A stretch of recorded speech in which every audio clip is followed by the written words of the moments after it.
Donc, on s'était arrêté 2 lignes avant la fin hier soir du 45b. Et il était dit Abaye les Rav Yosef. Donc, Abaye, il a dit à Rav Yosef Ve'are kilatratanim, Adam kovealo makom, Ve'ashmuel mishum Rabbi Chia kilatratanim. Donc, de quoi s'agissait-il?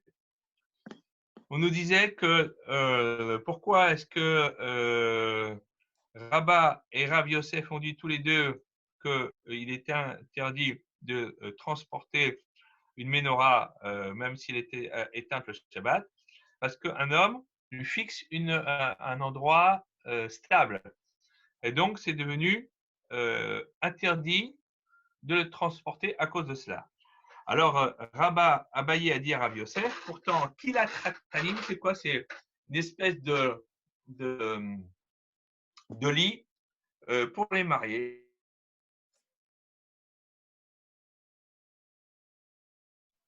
Il y a une barre transversale des deux bouts du lit qui monte et on va faire un petit dessin comme ça devant l'ordinateur. Je vais prendre des marque-pages, ça c'est pas mal. On va voir ce que ça donne.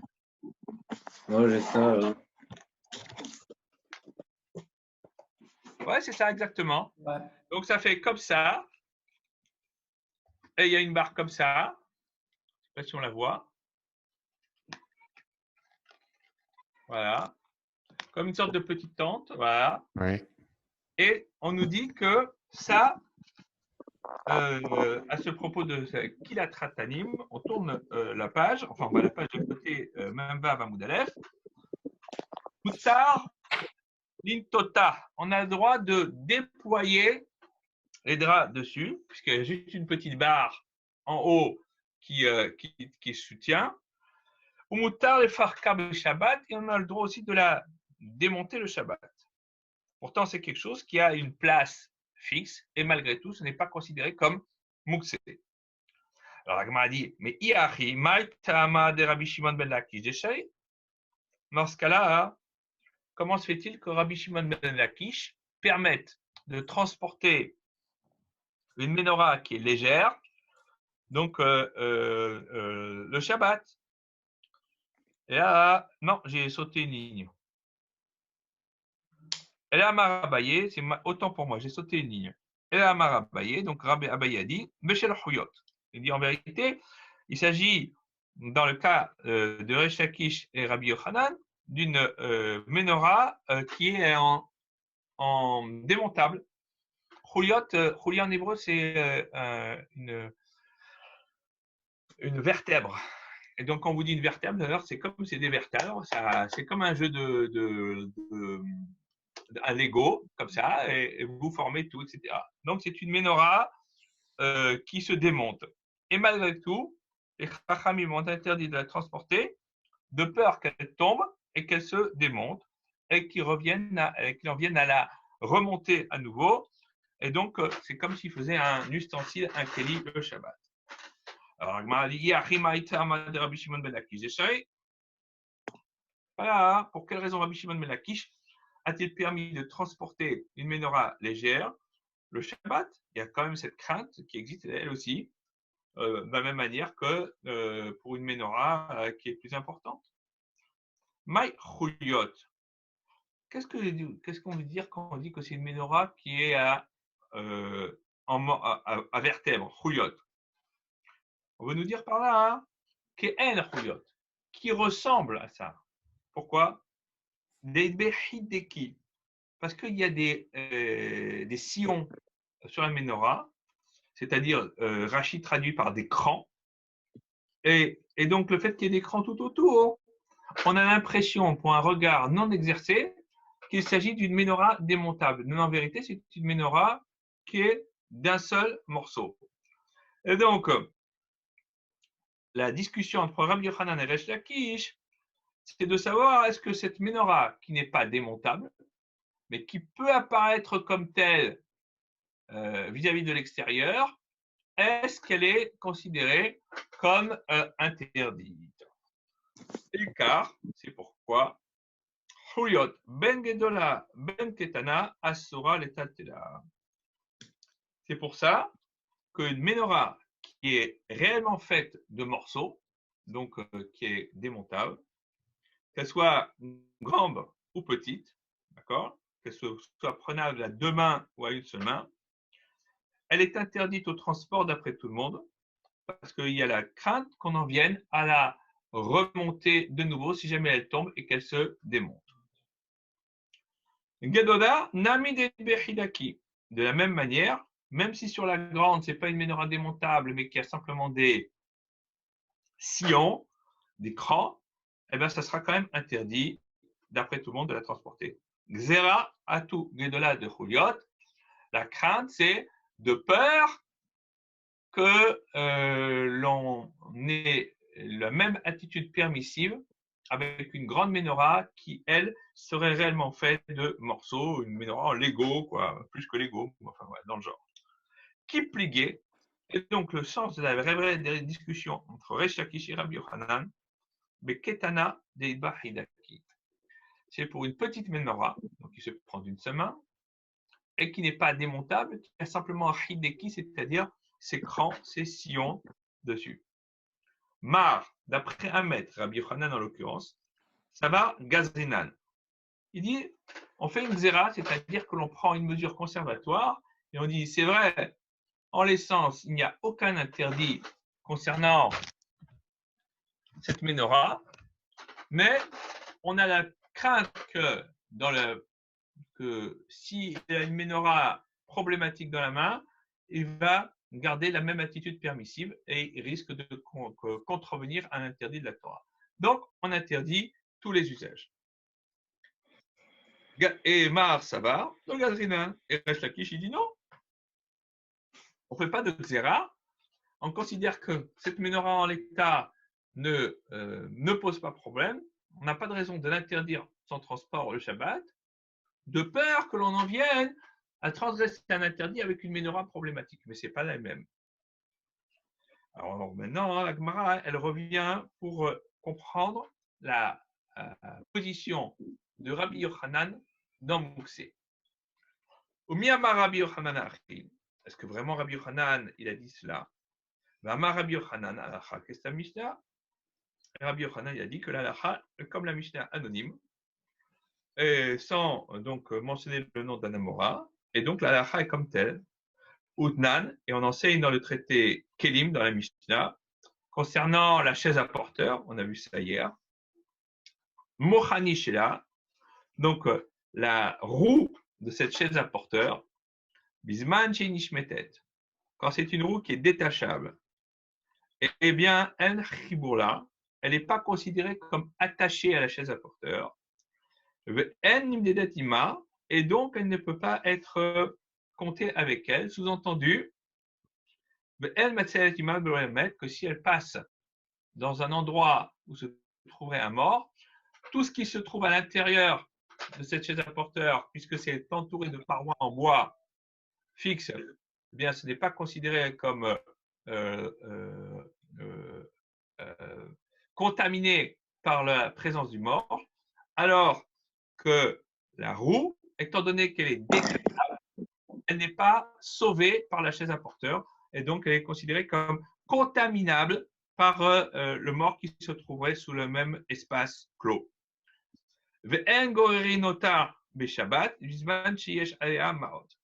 Et donc, on ne tire pas non plus cette chaise à porteur, évidemment dans un espace clos, entouré, où il y a un héros, s'il y a de l'argent sur la roue. Parce qu'on avait dit justement que c'était des roues qui étaient importantes, dans lesquelles il y avait des espaces où on pouvait mettre des objets, de l'argent même, par exemple. Et donc, s'il y a de l'argent dans une roue qui est détachable, elle est considérée comme bassis de davar assour, la source, le support de quelque chose. Donc, on ne peut pas la bouger le Shabbat. Alors,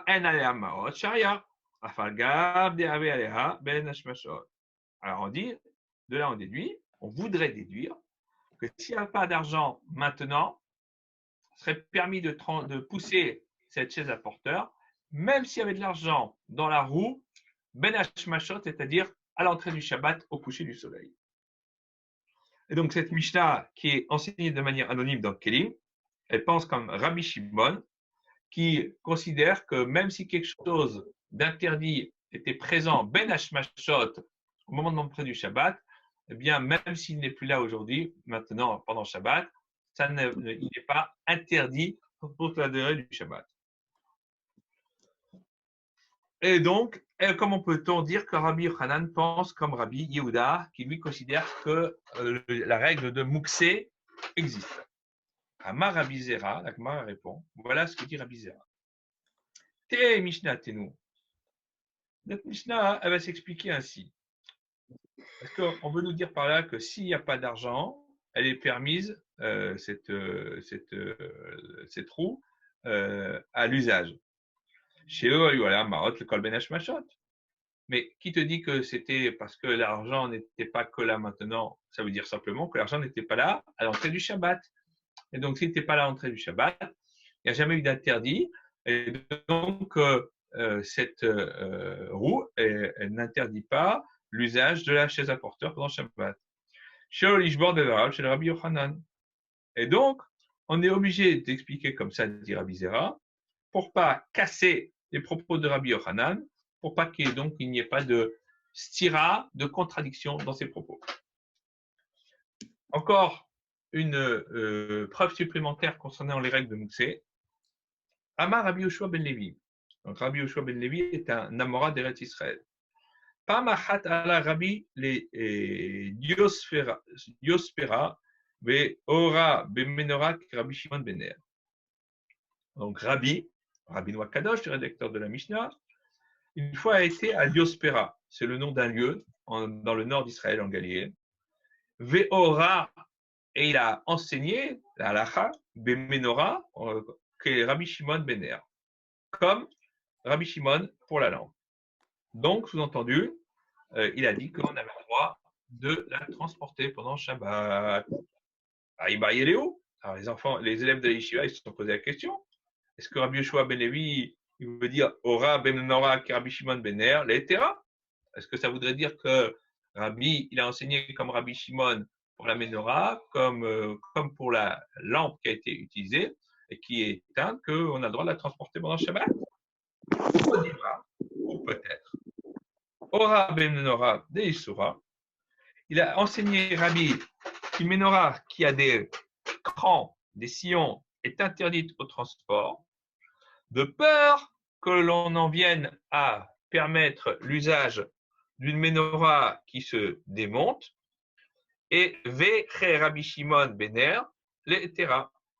Et comme Rabbi Shimon avait enseigné pour une lampe qui avait déjà été utilisée, pour dire qu'elle était permise au transport.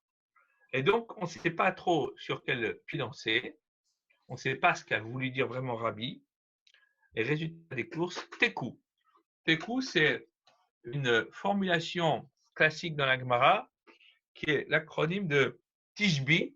Donc, le Tishbi, c'est une région de laquelle provenait le prophète Élie. Donc, Tishbi Yavo, le prophète Élie viendra au temps futur. Veitaretz Kushiot Beibariot. Et il résolvera les questions et les problèmes qui ont été posés au Beth Midrash. Et l'idée, c'est de dire que comme le prophète Élie fait partie des quelques personnages bibliques qui ne sont jamais morts, et que lui a assisté à tous les débats des Shivot à travers l'histoire, lui, il sera capable de dire voilà qu'a été la position finale au Beth Midrash. Donc, lui pourra résoudre les problématiques que l'on n'a pas été capable de résoudre. Rav Malkia Ikla Lebe Rabbi Simlai. Alors, toujours pour cette histoire de transporter une lampe qui est éteinte pendant Shabbat. Rav Malkia a été invité dans la maison de Rabbi Simlai, donc le Shabbat. Fait-il tel Shraga, et il a transporté donc une lampe qui était allumée à l'entrée du Shabbat et qui après s'est éteinte, il a transporté comme ça dans la maison. Avec Pid Rabbi Simlai, il s'est mis en colère. Et donc, on voit bien que de là, que Rav Malchaya, il pense comme Rabbi Shimon, et que Rabbi Simla, lui, il pense comme Rabbi Yehuda, qui a la règle de Moussé qui existe. Encore d'autres actes pour nous éclairer sur cette histoire. Rabbi Yossé Gilila, donc Rabbi Yossé le Galiléen, Ikla les attraits de Rabbi Yossé de Rabbi Hanina. Il est arrivé, il a été invité dans le lieu de Rabbi Yossé, le fils de Rabbi Hanina, Tiltel Shraga, Veikpid Rabbi Yossé de Rabbi Hanina. Et lui aussi, il a transporté une lampe qui était éteinte et qui était allumée à l'entrée du Shabbat. Et ça a énervé Rabbi Yossé bar Rabbi Hanina. Eux aussi sont en discussion sur savoir est-ce qu'on applique la règle de Moussé ou pas. Rabbi Abaou, qui éclate les attraits de Rabbi Yoshua ben Levi. Rabbi Abaou, lorsqu'il arrivait dans le lieu de résidence de Rabbi Yoshua ben Levi, Hava metaltel shraga. Il transportait la lampe qui avait été allumée à l'entrée du Shabbat et qui était éteinte. Qui éclate les attraits de Rabbi Yochanan, Loa metaltel shraga. Mais quand il arrivait chez Rabbi Yochanan, là, il ne transportait pas cette lampe qui avait éteinte. Alors la Gemara dit, attends, il change de religion suivant les lieux dans lesquels il se trouve. Manavchar, c'est quoi cette histoire? Comment tu peux expliquer ça? Et que Rabbi Yehuda Zuralel, l'Iravad, s'il pense comme Rabbi Yehuda, qu'il y a la règle de Mouksé qui s'applique, alors il doit faire comme lui, que Rabbi Yehuda, et que Rabbi Shimon Zuralel.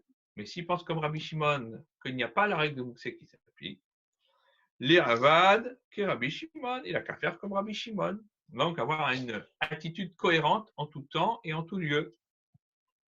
Les Olam que Rabbi Shimon Zuralel. On dit en vérité, pense comme Rabbi Shimon. Alors, pourquoi il n'a pas fait comme ça chez Rabbi Yochanan? Mishum kevodo de Rabbi Yochanan hu de lo ahava abid. Rabbi Yochanan était le Gadol Hador, le grand maître de la génération en Eretz Israël. Et donc, quand il est chez lui, même s'il n'est pas d'accord avec lui, par respect, il s'abstient et il ne fait pas de choses qui seraient de nature à le heurter. Amar Rabbi Yehuda. Rabbi Yehuda enseigne. Shraga de Mishha Shared etil Tula.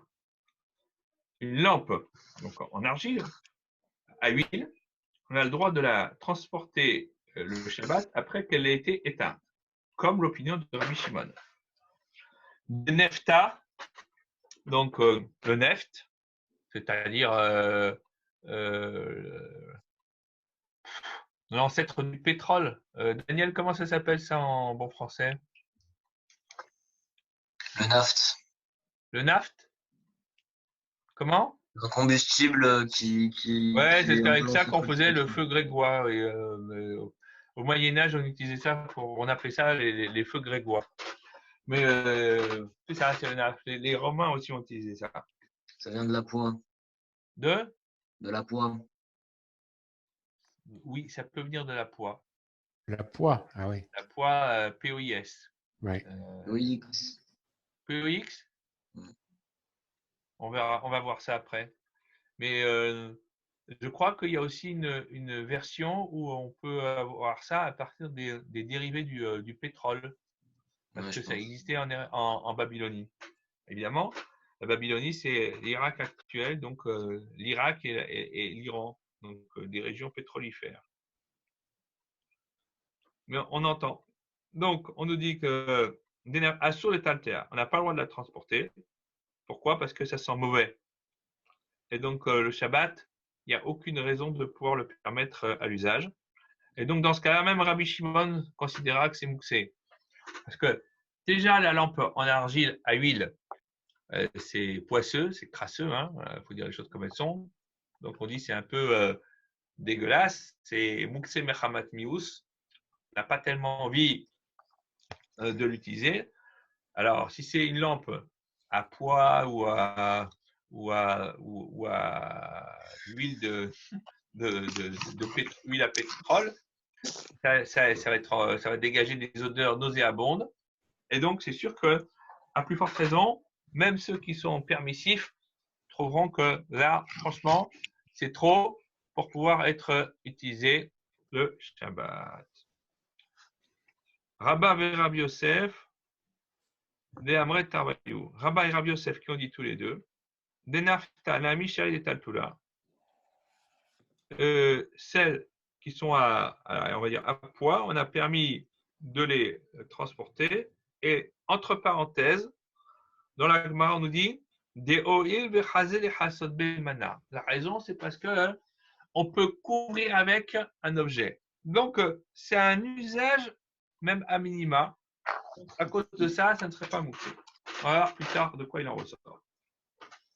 Rav Avia Iklal Ebe Rava. Rav Avia est arrivé dans la maison de Rava. Ava Meisan Beka El Betina. Et il avait les jambes, en fait, il avait des sortes de collants qui étaient salis par la boue. Et donc, il n'était pas très propre. Et Tivé Apuria Kamede Rava. Et il s'est mis sur un lit devant Rava. Donc, vous avez quelqu'un qui arrive chez vous, un invité, il est poisseux, crasseux, couvert de boue, il se met sur les beaux lits de la maison, il s'assied au salon et il prend ses aises.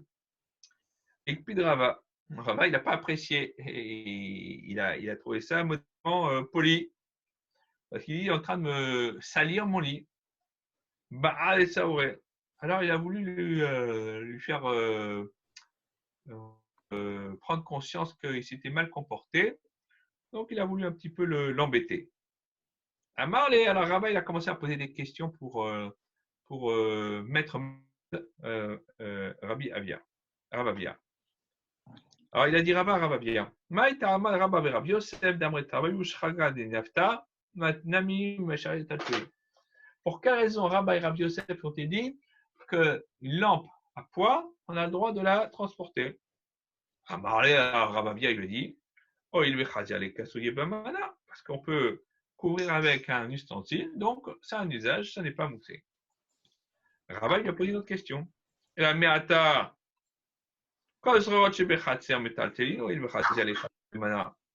alors, toutes les pierres qui sont dans la cour, on pourrait les transporter parce qu'on pourrait couvrir avec des ustensiles. Rav Avia, il lui a répondu. Ah oui, mais le problème, c'est que cette lampe, dès le démarrage, elle est considérée comme un ustensile, ce qui n'est pas le cas des pierres. Donc, tu ne peux pas les mettre sur le même pied. Il faut opérer un distinguo entre les deux. Rané, mais les pierres, l'ika Torah Keli Ale, il n'y a pas, non pas le statut d'ustensile. Alors, Rav Avia, il apporte une preuve d'ailleurs à ses propos. Milotania, on n'a pas enseigné dans une braïta, on tourne la page. Asherim, donc les bracelets, Ve'anezanim, et les boucles d'oreilles, Ve'atabarot, et les bagues, Are'en kekol akelim anitalim bechatzer. Sont considérés, bien qu'on n'ait pas le droit de les mettre le Shabbat, c'est comme tous les ustensiles qui se transportent dans une cour fermée. Maïtama, et Oula a dit quelle en est la raison? Parce que ces ustensiles ont la règle d'ustensile. Pas de vêtements. Hanami, ici aussi, la lampe à poids, à neft, elle n'est pas considérée comme moussée parce qu'elle est considérée comme un ustensile. Alors, j'explique de quoi il s'agit. On verra plus loin dans le 6e chapitre de Shabbat qu'à l'époque de la Gemara, les femmes n'avaient pas le droit de porter des bijoux Shabbat. Pourquoi? Parce que, on va dire, coquetterie féminine, on avait la crainte qu'elles ne les enlèvent pour les montrer à leurs amis dans la rue, et donc elles transgressent l'interdit de porter le Shabbat. Et donc pendant très longtemps, on a interdit aux femmes de porter des bijoux le Shabbat. Plus tardivement, on s'est rendu compte que ce n'était pas tenable, et donc on a dit, les bijoux, on va leur donner le statut de malbouche, de vêtements, mais il faut que c'est quand même une valeur décorative. Donc, c'est fait pour être vu. Je donne un exemple. Si quelqu'un porte une chaîne et qu'il la met sous son pull, Shabbat, il ne peut pas la prendre. Pourquoi? Parce qu'elle ne sert à rien. Je porte la chaîne, c'est pour qu'elle soit vue. Si personne ne la voit, ça n'a pas le statut de bijou, ça n'a pas le statut de vêtement, donc c'est Otsaha, c'est porté. Donc, si une femme a des bijoux, elle peut les mettre, mais il faut qu'ils soient visibles. S'ils sont mis sous son pull, enfin pas sous la cravate, mais, mais sous les vêtements et tout, etc. Et même chose pour un homme. Si tant est que l'on permette aux hommes de mettre des bijoux, alors il faut qu'ils soient visibles. Ça, c'est dehors. Oui, En dehors. oui, en dehors de la maison, oui, Daniel. Oui, oui, à la maison, vous voulez mettre une plaque en or sur vous, sous votre chemise, libre à vous et grand bien vous fasse. mais a priori, c'est comme ça. Amar Rav Nachman bar Yitzhak. Rav Nachman bar Yitzhak enseigne. Beri Rachamana, béni soit le miséricordieux, c'est-à-dire Akadosh Baruch Hu, Dieu, Delo Kisafe Rava de Ravavia, qui a fait en sorte que Rava n'a pas humilié Rav Avia. Donc, c'est vrai qu'il était en colère Rava, mais il avait l'intention d'humilier Rav Avia et Hachem lui a mis dans la bouche les bonnes réponses pour ne pas perdre la face devant son hôte. Ramilé Abaye les rabats. Alors, on revient maintenant pour essayer de comprendre une contradiction apparente dans les propos de Rabbi Shimon. Rami, il a objecté Abaye à Rabat. Tanya, enseigne du Braïta.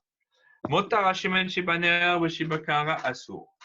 Donc, surplus d'huile qui est dans la lampe et dans la grande assiette, on n'a pas le droit de l'utiliser pendant Shabbat, puisque ça a été des lampes qui ont été allumées à l'entrée du Shabbat. Le Rabbi Shimon m'attire. Rabbi Shimon dit non, si la lampe est éteinte, tu as le droit d'utiliser le surplus d'huile. Alma et Rabbi Shimon, lit les mouxé. Donc de là, on voit que d'après Rabbi Shimon, il n'y a pas de règle de mouxé. Ramino, pourtant on peut objecter. Rabbi Shimon, Omer, Rabbi Shimon dit dans le traité Betsa, et là-bas on parle de la shrita d'un animal qui est premier-né et qui a développé un défaut, et donc on pourrait, pendant Yom Tov, pendant le jour de fête. Donc un animal premier-né, normalement, on doit l'offrir au Kohen. Si il a un défaut qui va être considéré comme permanent et invalidant pour être mis sur l'autel, alors la bête, on peut l'abattre et la consommer, même pour un simple kidam. Rabbi Shimon Omer, Kol Shen Mumo Nikar Merev Yom Tov.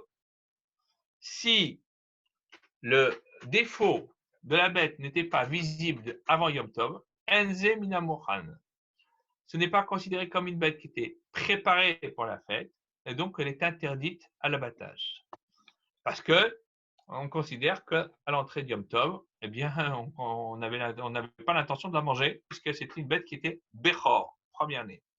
Mais il a le droit de faire un défaut lui-même pour ne pas l'offrir? Ah non, tu n'as pas le droit de faire un défaut. C'est assourd. Il faut que le défaut apparaisse de lui-même. Donc, soit la bête va développer une maladie, soit elle va se cogner elle-même toute seule, mais tu n'as pas le droit de prendre un bâton et de provoquer un défaut sur la bête parce que ça s'appelle voler. Parce qu'on vole Hachem, on vole le Kohen. Donc, il faut que le défaut apparaisse lui-même. Et on n'est pas capable de savoir, il y a des défauts qui sont passagers. Il faut être expert là-dedans. La Gemara, dans son Edril, rapporte l'épisode connu où Rav a été présenté par son oncle Rabbi Chia à Rabbi avant qu'il parte d'Eretz Israël en Babel. Et il lui a dit, est-ce qu'il aura le droit d'enseigner les règles de permis et d'interdit? Il surveille terre, il y aurait. Il lui a dit, Yadin, est-ce qu'il pourra être Dayan? Est-ce qu'il pourra régler les problèmes financiers, les problèmes matrimoniaux? Yadin. Yatir Bechorot, est-ce qu'il pourra permettre les premiers-nés animaux à l'usage en considérant qu'ils ont des défauts qui sont fixes? Réponse de Rabbi, Al Yatir Bechorot, il ne pourra pas le faire. Et la Gemara, elle explique là-bas de quoi il s'agit. C'est parce que Rav avait vécu avec les bergers.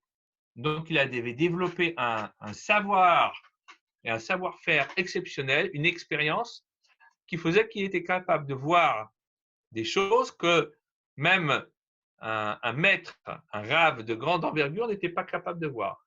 Et Rabbi, sachant cela, a dit non, je ne peux pas lui permettre parce que lui va permettre des choses que la plupart ne vont pas comprendre. Et donc, il faut se mettre au niveau de la majorité des gens. Bon, on revient à notre affaire. Donc, il dit, si le défaut n'était pas visible avant Yom Tov, ça ne s'appelle pas Mina Mouchan, quelque chose de près, et donc la bête est moussée. Donc, tu vois donc que Rabbi Shimon, il est quand même sévère pour les règles de Mouxé et il considère que ça existe. Donc, il y a une contradiction dans les propos de Rabbi Shimon. Alors, Rabba, voilà comment il répond la stira à la contradiction. Achi Ashta. Est-ce que les deux cas se ressemblent? Ata Adam Yoshev ou Metzapem Matayticha Benero. Là-bas, le Shabbat, un homme il est assis et il entrée du Shabbat, ou Metzapé, et il espère, il regarde, il attend, et Matai Tirbenero, quand est-ce que sa lampe va s'éteindre?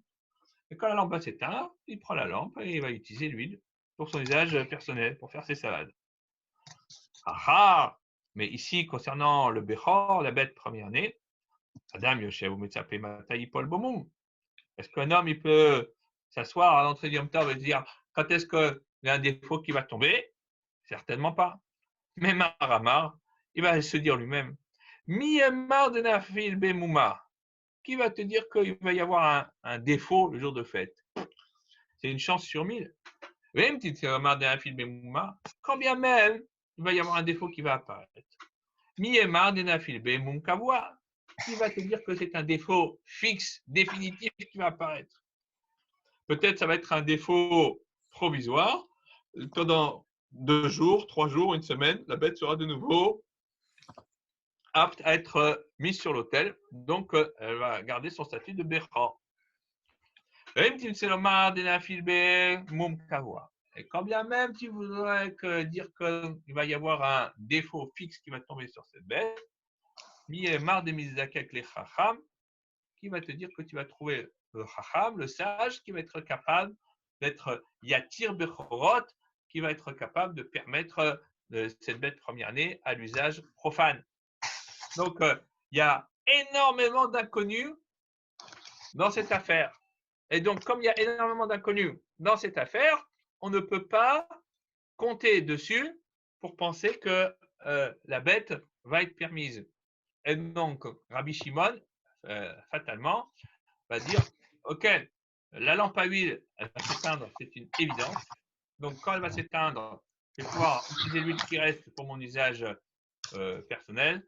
La bête qui est Bechor, qui est première-née à l'entrée de Yom Tov, il y a beaucoup trop de facteurs qui rentrent en ligne de compte pour qu'on ait l'espoir de pouvoir l'abattre et la consommer pendant Yom Tov. Donc, c'est pas pareil. Mativ Rami Bachama. Mara, elle va objecter sur la réponse de Rabat de la manière suivante.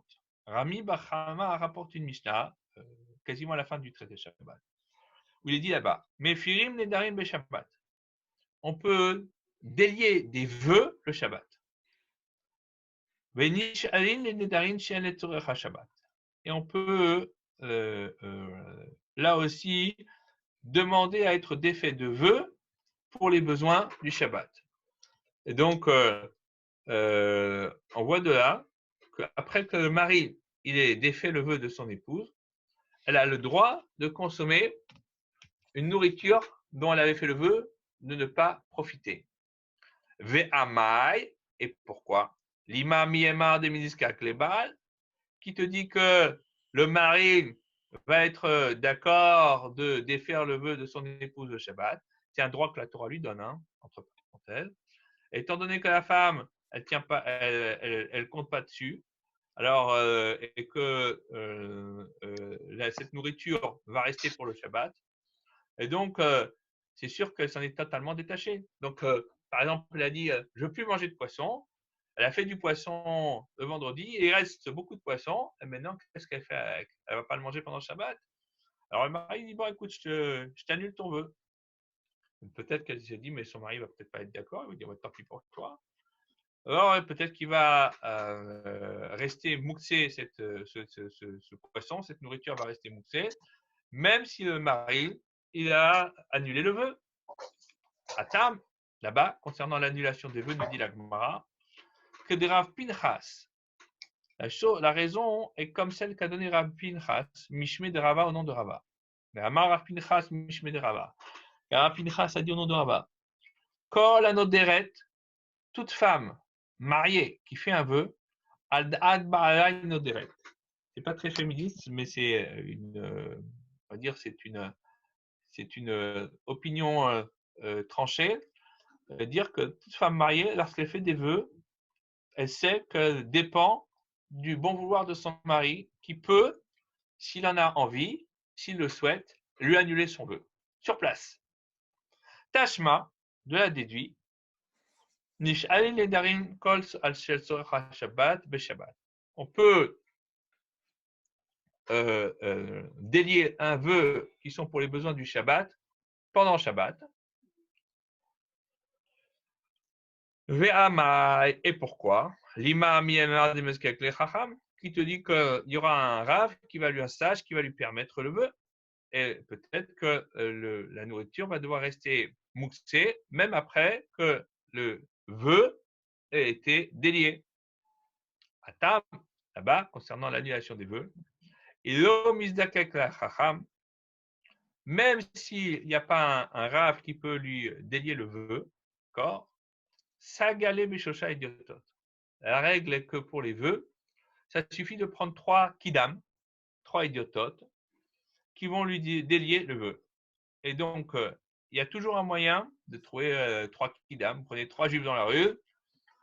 Et donc, dans ces conditions, eh bien, la personne n'a jamais détaché son esprit de la nourriture parce qu'elle sait que, à tout moment, on peut lui trouver le moyen de délier de son vœu. Ah, mais ici, concernant la bête première-née, où c'est seulement un sage de haute stature qui est capable de permettre la bête, en disant qu'elle a un défaut qui ne passera pas et qui est rédhibitoire, Miyema des Miskal, qui te dit qu'on va trouver un chacham, un sage qui va être capable de permettre la bête. Donc, tout le monde dit, ok, pour les vœux, tu trouveras toujours une solution, mais pour la bête première-née, ça semble beaucoup trop lointain de considérer qu'on va trouver la bonne personne. Rami et Abaye les Rav Yosef. Abaye, il a posé la question à Rav Yosef.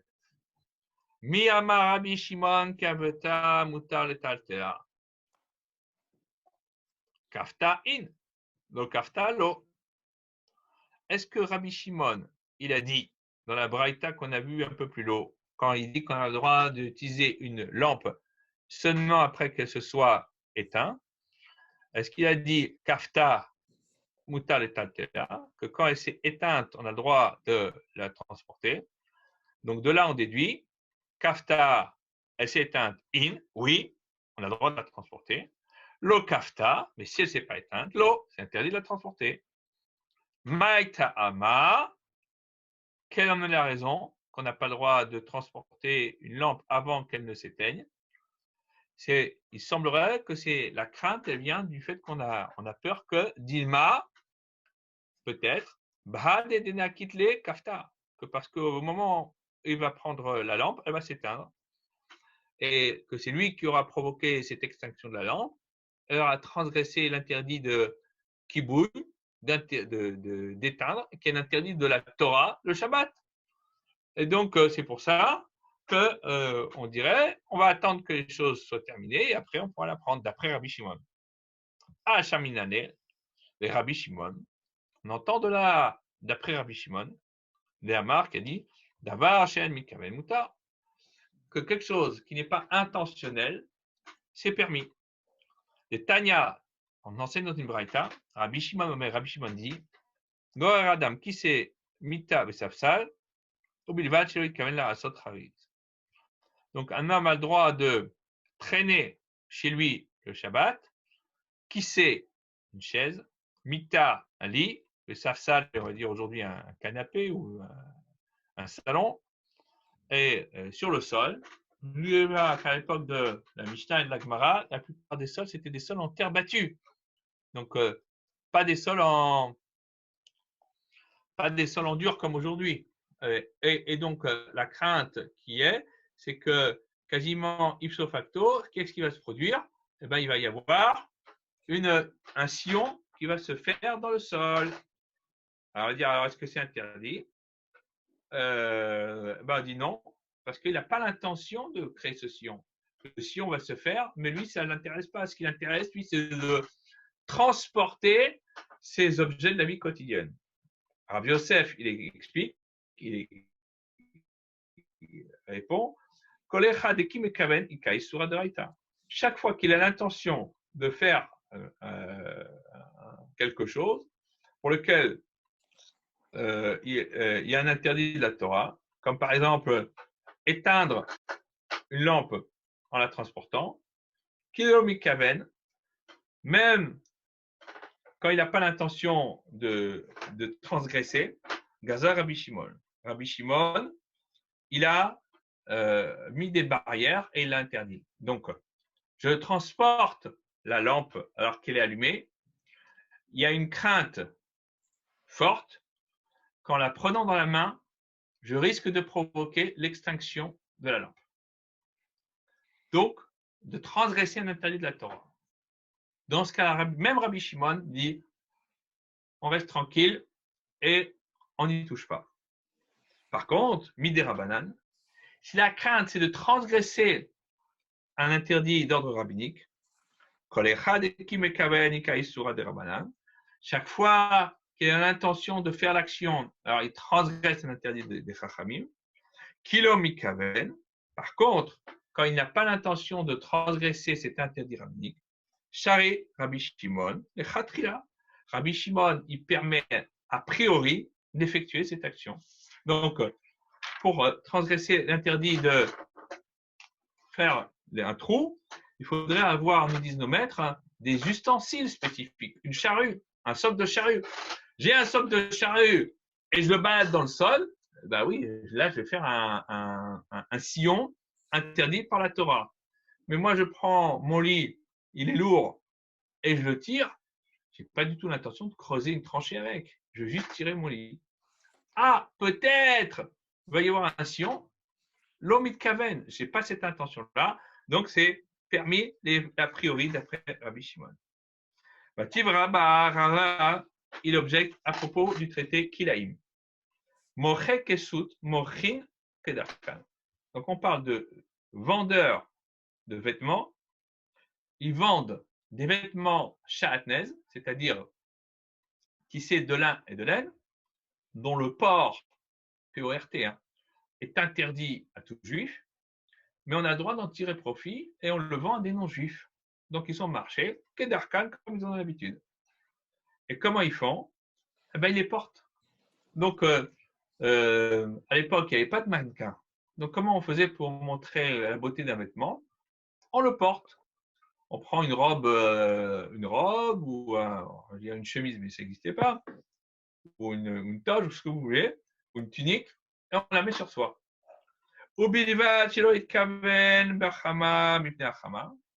À la condition que le vendeur n'ait pas l'intention, en période chaude, Bahama, ensoleillée, de se protéger par ce vêtement du soleil, ou Bageshamim, et quand c'est la période des pluies, donc en hiver, de se porter chaud pour se protéger des intempéries.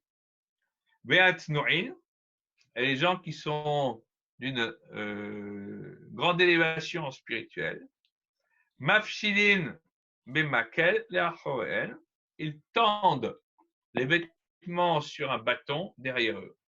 Ouais, il n'y avait pas de mannequin.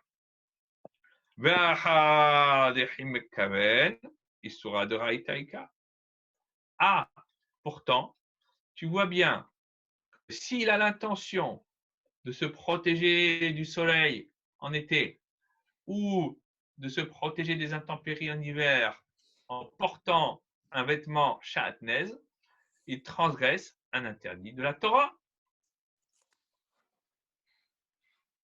Et on te dit pourtant, kilo mekaven shari, que s'il n'a pas l'intention d'en profiter, c'est permis.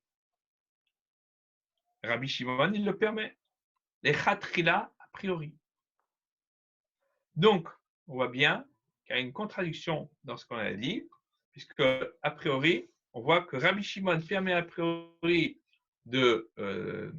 d'utiliser quelque chose qui est interdit d'après la Torah, dans l'intention de sauver et qui ne fait pas de xéra.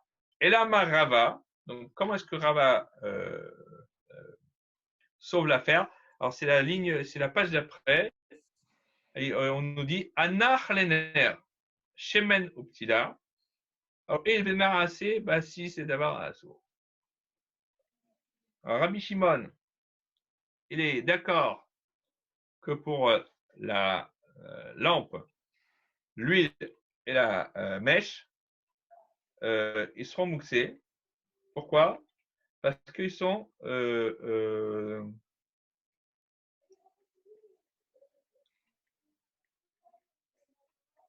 parce qu'une fois que la lampe est éteinte, on n'a plus la crainte que ça va être interdit.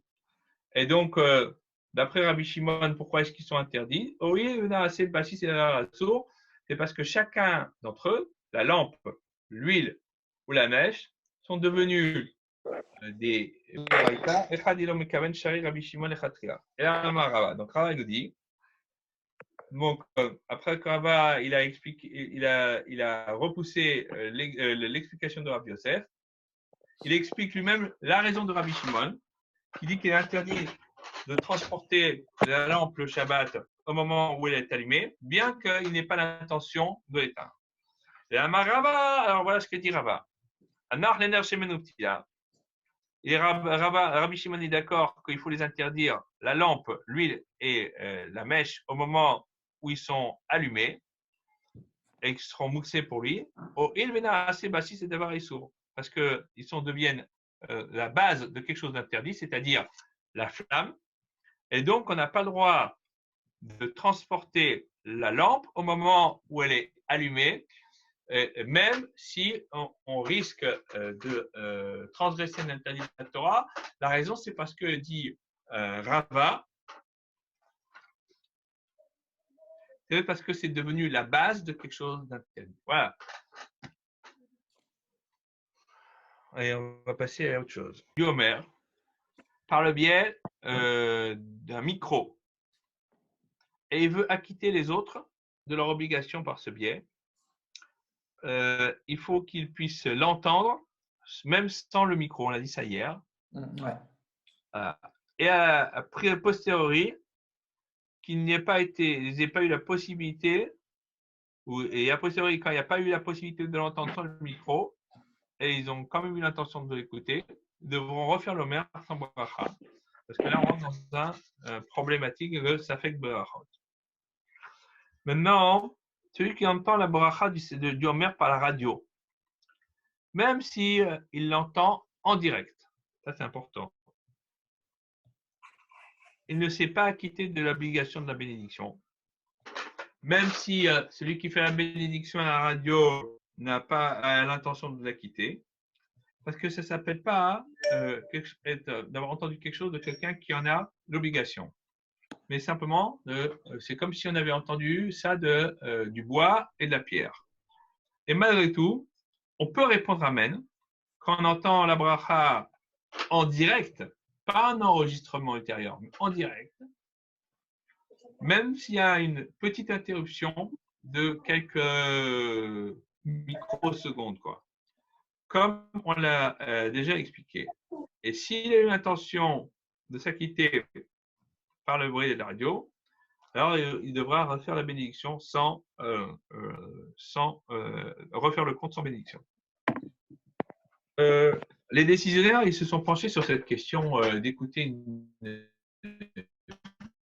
bénédiction par le biais de la radio, on dirait aujourd'hui même de moyens Internet. Il dit, mais à quoi est-ce que ça ressemble? Alors, est-ce qu'on peut répondre Amen quand on entend une bracha qui est faite en direct? Dans la Gemara, dans Souka, on nous dit que celui qui n'a pas vu la synagogue monumentale d'Alexandrie, eh bien, en Égypte, il n'a jamais vu toute la splendeur d'Israël. C'était une synagogue immense.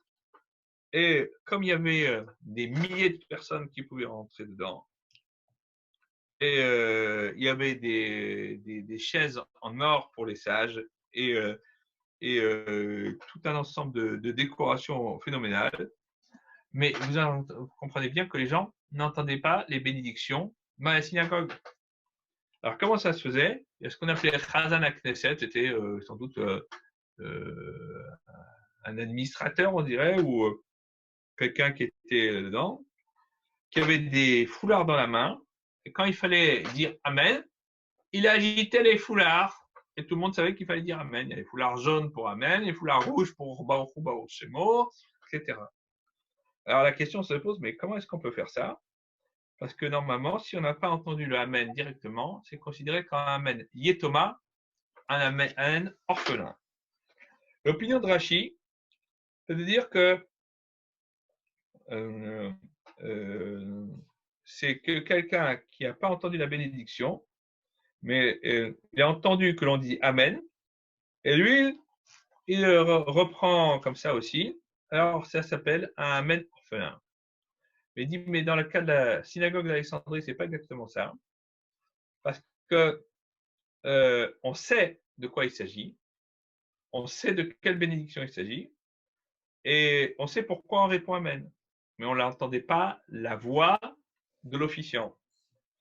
Et donc, ça, c'est l'opinion qui a été rapportée par Rashi et les élèves de Rabbeinu Yonah, et que de ce cas-là, ce n'est pas considéré comme un Amen orphelin. L'opinion des Tosafistes, c'est que la synagogue d'Alexandrie, eh bien, ils connaissaient l'ordre des bénédictions. Et on savait exactement quelle bénédiction, à quel moment et à quel endroit ça se faisait. Donc, pour eux, ça ne s'appelle pas non plus un Amen orphelin. L'opinion du Meiri, c'est qu'un Amen orphelin, c'est quand on attend un temps important après la bénédiction. Et c'est ce que dit le Rama d'ailleurs. Mais ici, ce n'est pas du tout le cas, puisque dans la foulée, on répond Amen. Et Rabbeinu Nissim Gaon, qui est rapporté par le Harour, il dit mais comment on peut avoir fait ça? Alors pourtant, ils n'ont pas entendu la bénédiction, c'est Amen Yetoma. Il dit là aussi, le fait d'avoir bougé les foulards, eh ben, on sait que c'est arrivé le moment de répondre Amen et répondre. Et donc l'idée, c'est que grâce à cela, ils se sont acquittés de cela.